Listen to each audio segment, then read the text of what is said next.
Welcome to another edition of How to Fix It Yourself with Dave and Dave. Today we're going to be working on the 2001 Pathfinder that we've used in the past. Today's episode is about replacing the spark plugs. So we'll go through how to take the engine down to the point where you can actually get at the spark plugs and replacing the spark plugs. And putting it back together is just kind of the reverse. If there's any particular items that need additional attention, we'll highlight those on the putting it back together again. So the spark plugs we're using are the NGK. I happen to actually buy these from Nissan, but you can just go down to your local parts store and get them.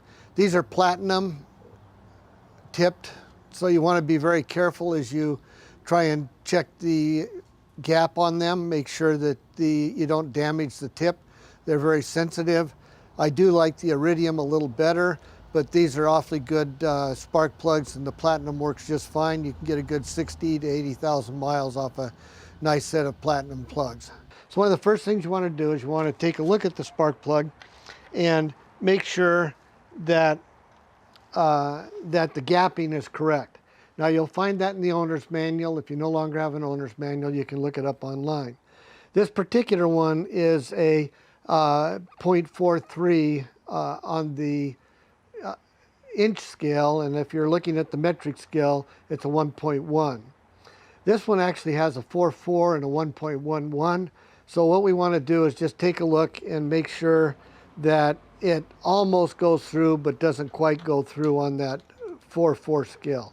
And as I put it in there, sure enough, it's almost going through but not quite.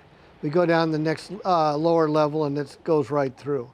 So these are pre-gapped. Most spark plugs you buy today are all pre-gapped, but you want to check to make sure. So it's easy to damage the tip, and it's critical that that tip remain pristine in the engine. So that's the first thing you want to do. So after you do that and you're sure, and you only need to look at one or two of the spark plugs to make sure they're okay, but go ahead and look at all of them if you wish, but I'm just going to look at, I've already looked at a couple of them, just wanted to show that to you. So now we'll get started on pulling the parts off that need to come off to get at the spark plugs. So the first thing we need to do is pull off the shroud. There's three 10 millimeter bolts that need to come off. I've already pulled those off, so we can just lift the shroud off, and that'll give you a good look at the engine. So from there, we're just going to start getting things apart. So one of the things we need to get out of the way is the accelerator cables here. This one here goes to the cruise control. This one here goes to the pedal inside the cabin. So we want to get the cables out of the way, and because we need to take the throttle body off. So if you just rotate that up with your hand, you can get in there and take the just slide the cable out of the slot, and that'll free up that cable. Do the same thing for the the other accelerator cable. Come on out of there. Okay, and then you can take and loosen these front bolts here, and that'll take those off and get those out of the way. So you want to get the mass flow sensor pulled. So you need to get the clip pushed back in to get that to come out. So that gets put down and out of the way. Then the next thing you need to do is this tube here comes off as part of this whole assembly, but you've got to get this one out of the way. So with these smaller ones, you can use just a pair of needle nose pliers to get on there and pull that back. And that'll come out of the way. Again, you don't need to take this off. This will all come off as part of the assembly when we take that off.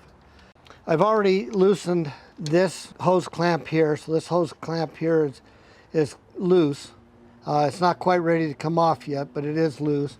I've also loosened this hose clamp here. So that one's loose and ready to come off. There is a hose back here that we need to take loose. And for that particular one, we will do a shot of that because I'll show you how to use an actual hose clamp tool. These are very handy, especially when you put the hose clamp back on, because it will lock in place. So you'll notice that as you go down and clamp it, it latches, and that'll hold it so as you can move it back, and then later on you can clamp it, and then you can use it easily to put it back on again. So we'll do that on those back hoses because those are larger hose clamps.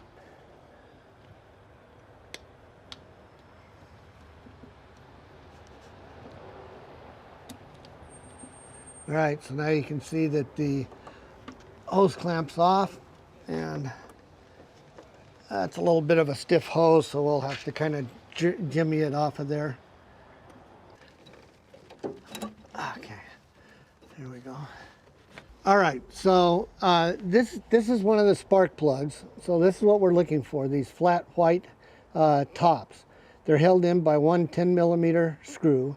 And so once we get the throttle body out, you can see where that we get at all the other three spark plugs, or all three spark plugs.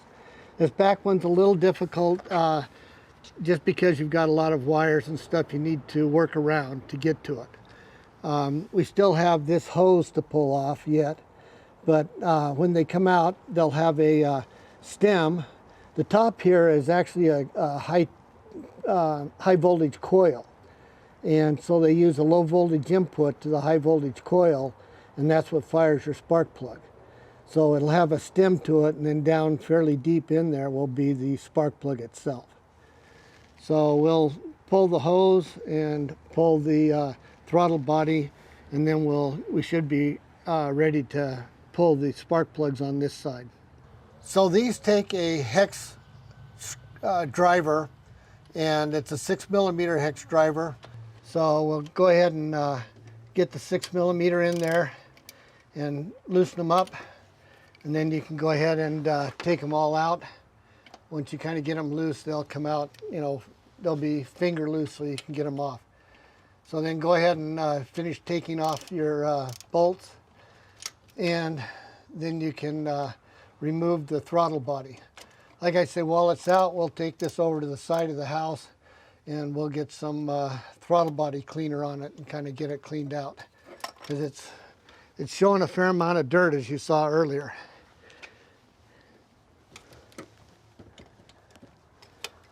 And by the way, just a note, we did pre-loosen these so that it wouldn't be so awkward on camera, but they should be very, very tight. There is a torque spec on these that you should follow.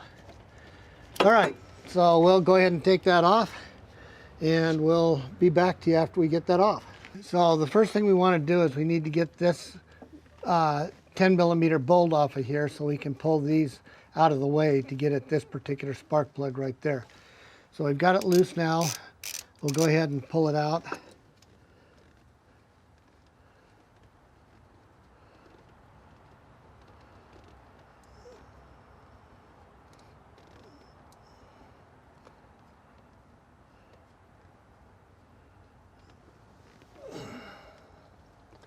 Okay, so that gets those out of the way. So now we can get at the harness here. Slide that off. And then we take out the 10mm bolt there.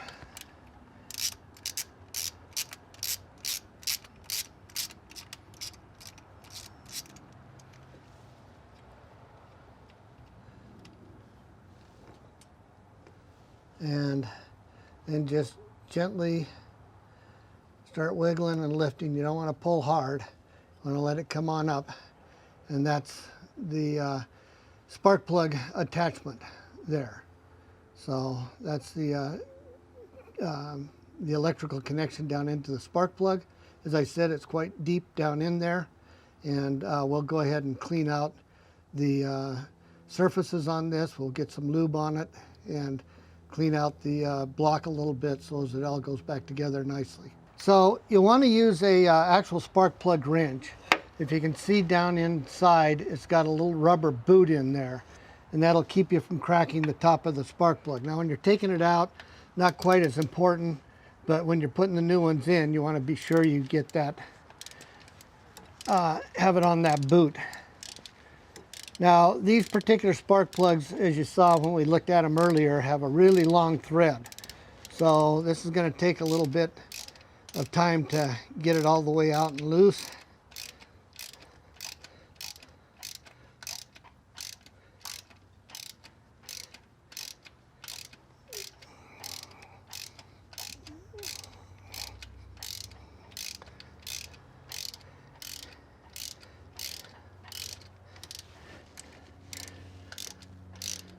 All right, starting to feel loose now.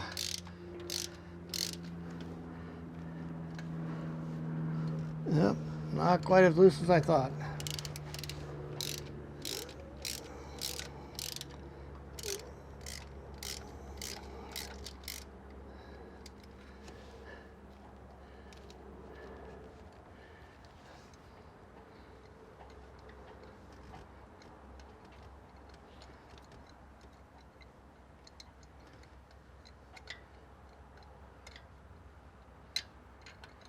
All right, so there comes out the spark plug. And if you can kind of zoom in on that spark plug, you notice that this is actually in pretty good shape. I think it's got about 60,000 miles on it. The spark plugs are supposed to go between 60 and 100, depending upon what the dealer versus the owner's manual says, but we're going to go ahead and replace it. The tip of the iridium is worn down a bit, but the color of the spark plug being brown like that and not oily is a good sign that things are running well, at least in this cylinder of the engine. All right, so you've kind of got to see how it comes apart. We'll go ahead and put one spark plug in, and then we'll go ahead and do the rest of this bank. We'll show you a couple of tricks on the other bank for getting access to the spark plugs, and then we'll go ahead and do those. Where we did the throttle body cleaning already, we'll go ahead and wipe down the inside of the intake manifold as best as we can, just to kind of clean things out, as long as we have access to it. We're not going to try and do a real detailed clean or anything like that, just kind of wipe things down and get the grease and oil and dirt that's built up on there out of there. So just a few wrap-up notes. One is, you're very likely, especially on older cars, to run into a spark plug that's stuck. I mean, it just seems like you're not going to get it to move at all. Be careful about trying to over torque or over push to get that out of there, because you really don't want to tear up your aluminum head. And if you push real hard, remember that the threads on the spark plugs are steel.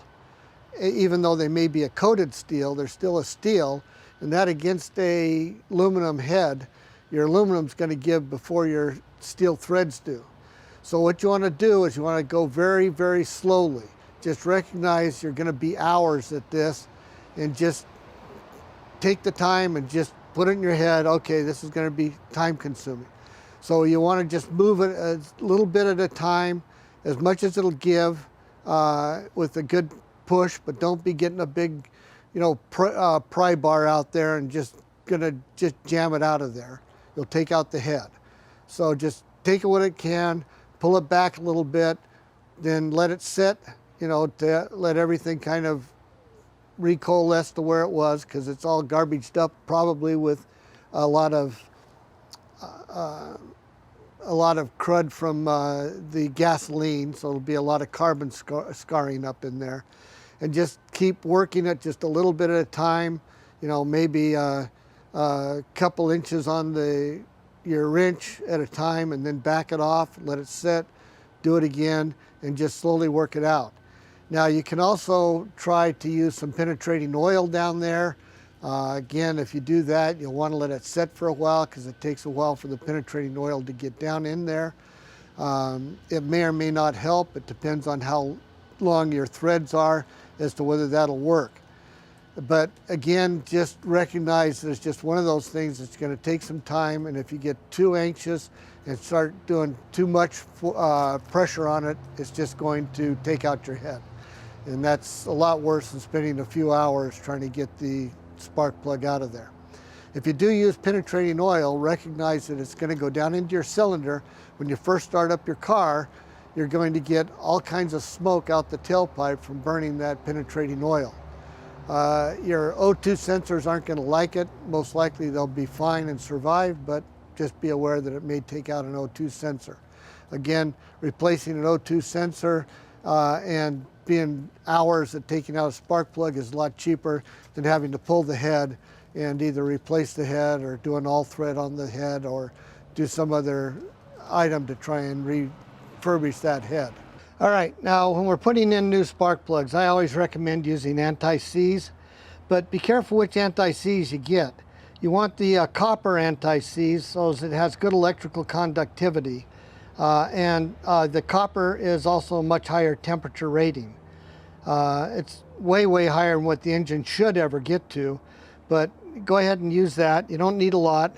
Just kind of get it on a little bit of the lower threads. It'll go up onto the top threads. Be sure you don't get any on the tip. You want to make sure you keep it well back from being on the tip. You don't need to have it down quite that far to where you're going to risk getting it on the tip. Now that we have the anti-seize on there, if you have a little excess, go ahead and just wipe it off again. Make sure you keep away from the tip. So now we'll go ahead and put this back into our socket, and we'll drop it down in, again being careful not to bang it against the side to mess up the adjustment on it. And go ahead and start turning it in. And it's got a long thread, so just be patient. Okay, now you notice it just kind of tightened up on me and I didn't push it. So basically what you want to do is get this down to where you just feel it hit on the edge. Now it has a compression gasket on it, a metal compression gasket.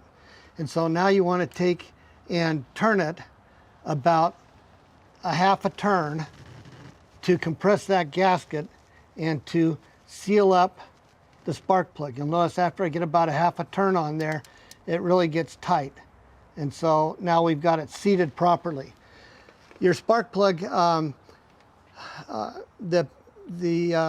box, the little tiny box the spark plug comes in, should have indications on it of how you tighten these up. The one that we have from NGK or Nissan says about a half a turn after you get it what they call finger tight, or where it just seats up. So we've got that in there. Now get our socket out. Make sure you still have your rubber piece in there. You don't want to leave the rubber piece in the on the spark plug, because that'll make it very difficult to get the electrical connection back on. Now you'll notice that when we put this spark plug in, I mentioned here just a few minutes ago that we did it by taking it down to where it's snug, and then we did it by a half turn to 2/3 of a turn, which is what it says on the box that the spark plug comes in. And if your spark plug does that, then that's good. Don't worry about it, even if you put anti-seize on the threads like we showed you how. That's fine. But if your specification is a torque spec, so many inch-pounds of pressure to put the spark plugs in, recognize that with anti-seize on those threads that it changes the torque spec, and you've got to back that torque spec off. So if it's, just as an example, if it's a 45 inch-pound torque spec without the anti-seize, when you put the anti-seize on there, you're going to take it from a 45 down to maybe a 35 or 38. Because those threads are lubed now, it's going to not take it, the torque is going to be different on a lube thread than on a non-lube thread. Now a lot of the spark plug manufacturers will tell you that, oh, we've already did a nickel coat or a coat onto the threads so you don't have to use anti-seize. I have had mixed results with not using anti-seize, so I always use the anti-seize. The copper that we've shown you, there's also a nickel-based one that's very excellent that we'll have down in our in our list of recommended items for you to look at. But just recognize you do have to change that torque spec, because if you leave it at the same and you put anti-seize on there, you're going to over torque that thread in terms of what the aluminum in your head is experiencing. So just be sure you back that off. All right, so now we're going to go ahead and get a little silicone grease on the seal surfaces of the connector. We're also going to spray the electrical parts down with that electrical cleaner that we've talked about in previous episodes. So I'll get those and we'll get a quick spray down and put some silicone on there and we'll be good to go. All right, now we have it ready to go back in. We've got all the prep work done. We've got it sealed in there. We've got the silicone on there. So now just kind of, again, just start working it. Get that out of the way for a minute. Start working that in. Kind of twist and turn as it seats back in. Make sure you get it in good and snug. Give it kind of a good little push once you have it seated. And then you're ready to put the, now you're ready to put the bolt back in.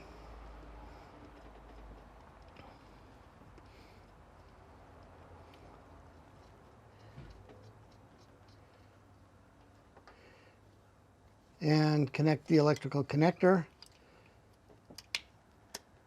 And all you need to do on that bolt is just make it tight. You don't need to make it, you don't need to over torque it. So just make it snug and tight. So now we're gonna just make sure that that goes on and just get it snug. Don't over tighten it. You're dealing with plastic parts. So just get it good and snug so it stays on there. And you've got one spark plug done. So we'll go ahead and do the other two on this side. Then we'll show you how to open up the other side to be able to get access to those. But we won't show you the actual replacement of those spark plugs because now you've seen how to do it. And then we'll talk a little bit about putting things back together again. For the passenger side or the right side, you need to first take this bracket loose to pull all this stuff back out of the way. So we'll go ahead and get those two bolts out of there.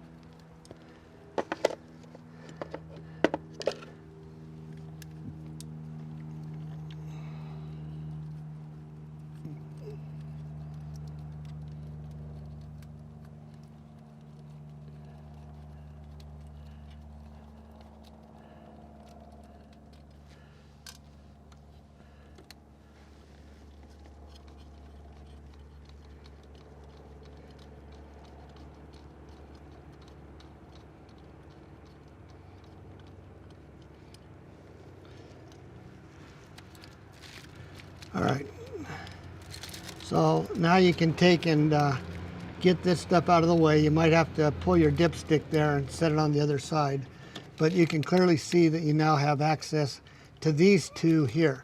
So this is one, that's two.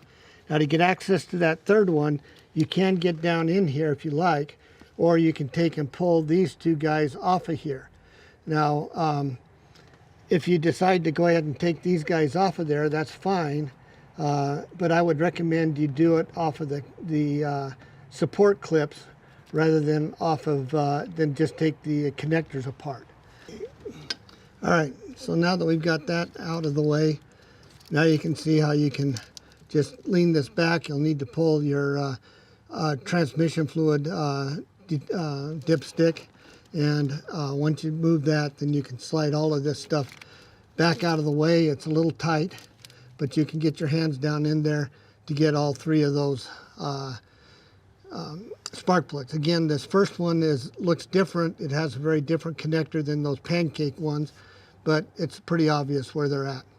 So we'll go ahead and take care of getting all the spark plugs taken care of, and then we'll come back to you when we put the throttle body back on, and from there you guys can pretty well see how to put the rest of the engine back together again and be done with your spark plugs. So We've got the spark plugs replaced. We're now going to put the throttle body back on. So the first thing we need to do is get down in here and get that rear hose put back onto the throttle body. So you kind of have to work around things a little bit.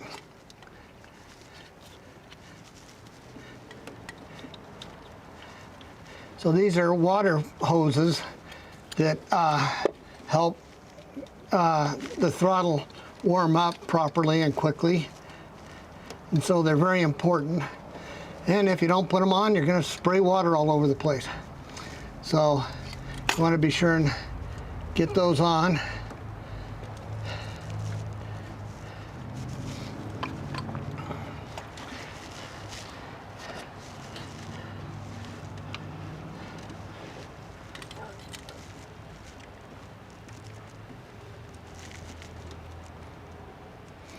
And get the hose clip back up about where it was before. It should seat into the old grooves. Now we're going to go ahead and put the, we'll do the other hose in a minute, but now we're going to go ahead and mount up the throttle body. So get it all positioned. Get one of the screws through whichever slot is convenient for you. And then go ahead and, let's see, got to make sure we get that oriented properly. So yep, so this is the way it orients. So go ahead and hang the gasket on that side. Hang the gasket on this side.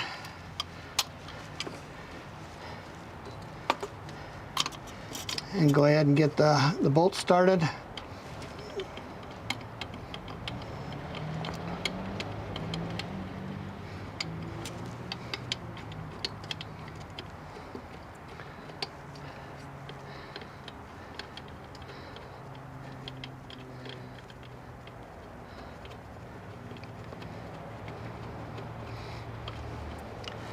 All right. From there, you pretty well can see how the rest of it goes back together again. It just goes back together in the reverse order. I don't know that we need to go over anything else. I wanted just to show you how to be sure and get that gasket put in properly. We did clean out the throttle body, so it's nice and clean. Don't forget to do the water hose down here and your electrical connections up here. And then you've got this one down here that controls the relay that opens and closes the throttle body. So with that, I think we've pretty well showed the essence of getting the spark plugs replaced on a 2001 Pathfinder.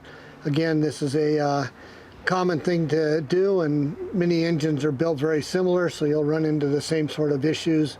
And again, it takes almost more time to take things apart and put all the peripheral stuff together to get at the spark plugs than it does to actually replace the spark plugs. Hope you've had hope this has been informative for you. Please be sure and click the like button, and also be sure to subscribe. And we'll be putting links to the various parts and tools down below. Please buy through our links, as that helps us keep this channel going for you. Thanks very much, and have a good day.